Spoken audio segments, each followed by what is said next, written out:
Listening Library presents The Blood Phoenix by Amber Chen. Read for you by Zhao. To all the girls who dare to dream, these seas can never trap those who are meant to fly. Chapter 1.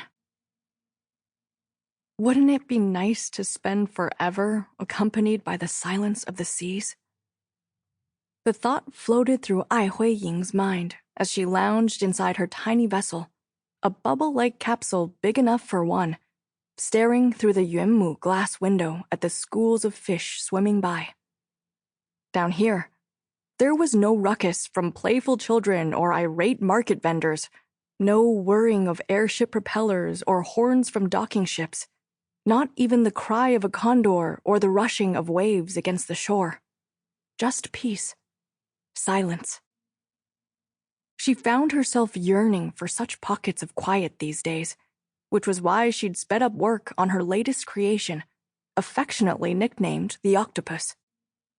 It was a submersible craft propelled by the mechanical undulations of bronze tentacles, fitted with a cunning gas bag that functioned like a fish's swim bladder.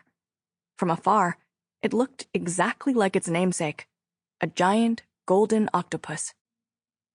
Ever since she helped old Idu fix a retractable fishing net onto his rickety boat so he would no longer have to cast nets by hand, she had received daily visitors at her front door, clamoring for assistance with trivial tasks, believing that engineering would be the solution to all their woes.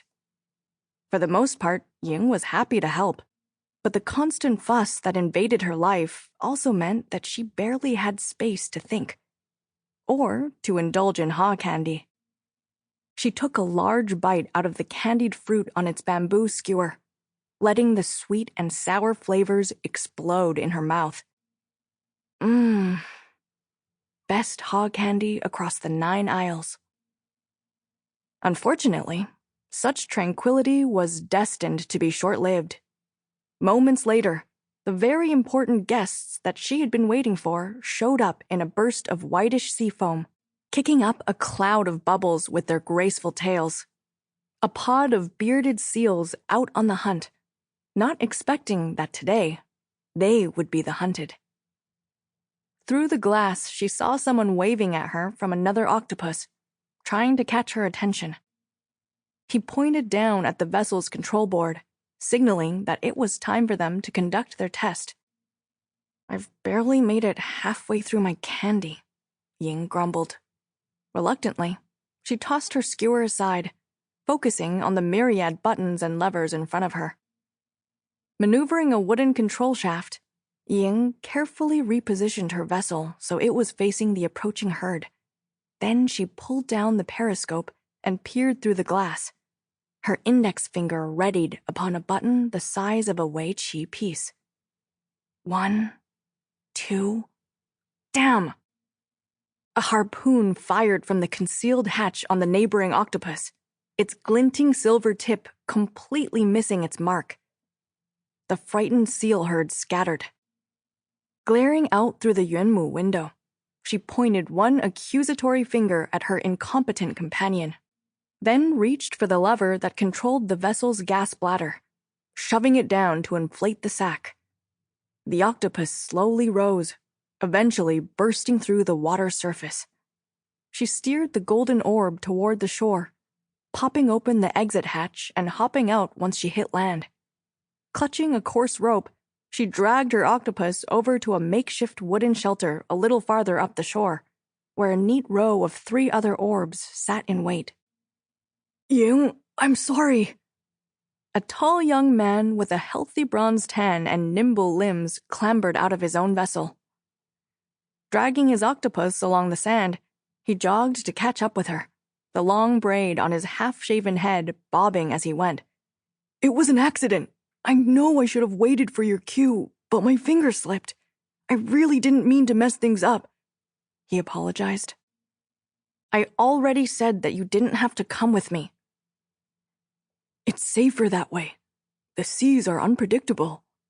The boy wrangled the rope out of her hands, taking over the chore of parking both their vessels. "I promise I won't make the same mistake the next time." "What makes you think there'll be a next time?" Ying muttered, rolling her eyes. Zhangmu Fengkai was considerate to the point of being utterly exasperating, so she couldn't be angry with him even if she wanted to. She had tried to provoke him into losing his temper several times to no avail. Compared to the boys back on her home isle of Xiran, or those she had known in the Engineers Guild, Fengkai was genuinely the most accommodating, thoughtful, and mild-mannered person she had ever met. She should consider herself lucky to be matched with such a fine specimen of a boy. At least, that was what everyone deigned to remind her of on a daily basis. 2 years ago, after the debacle of her running off to Fei and enrolling in the prestigious Engineers Guild, her older brother, Wen, had been furious. He hadn't spoken to her for a full 3 months after she returned to Xiran, and he locked her in her gur to reflect on her mistakes. Then the Zhangmu clan of Larut came knocking with an unexpected request for Ying's hand in marriage. If she had continued to stay on Xiran, she knew that Wen would force her to marry eventually, and she was certainly not entering into any political marriage like her brother wanted. If she had to leave, then she would leave on her own terms. So here she was on the Isle of Larut, engaged to Fengkai, her childhood acquaintance and the son of one of her father's closest friends. Perhaps it was Ama'a watching over her from above, helping her to spread her wings and fly once more, or to run away. The memory of her father's loss still brought an ache to her heart. Time had slowly mended those wounds, but the scars would always remain. Ying sat herself down on the soft sand and turned her gaze toward the open sea, glistening a brilliant azure blue under the sun's illumination. She had once stood beside another boy upon the city walls of Fei and admired these same seas, and he had promised her the world. Funny how she could still remember that moment as if it were yesterday. Ye Yang used to write to her every now and then, but she had burned every letter without reading them. It hurt to see his familiar brushstrokes on each envelope, reminding her of his betrayal. The letters stopped after the announcement of her engagement to Fengkai 9 months back, as she'd thought they might. Was he angry? She sometimes wondered. In the initial days, she had feared that he would show up on Xiran and take her back to Fei, but her worries were unfounded. Even up till the day she set sail for Larut, Ye Yang didn't appear. Why would he? He was the High Commander of the Antaran Isles now, and there were far more pressing issues that needed his attention. Amma's getting impatient. He's been asking after the progress of the octopus, Fengkai said, walking over to join her. His sunny expression turned somber. More and more fishermen are refusing to go out to sea because of the pirates. The recent surge in pirate attacks on fishing vessels was causing great anxiety to Fengkai's father, the clan chief. Piracy had always been a problem in the Dunzhu Straits, the strip of sea that lay between the 9 Isles and the Xiran Empire, but the situation had worsened ever since the former High Commander, Augia Lianzhe, passed away 2 years back. The Zhangmu clan relied largely on the trade of seafood to survive, so the livelihood of the people on Larut would become a serious problem if things continued to spiral in this trajectory.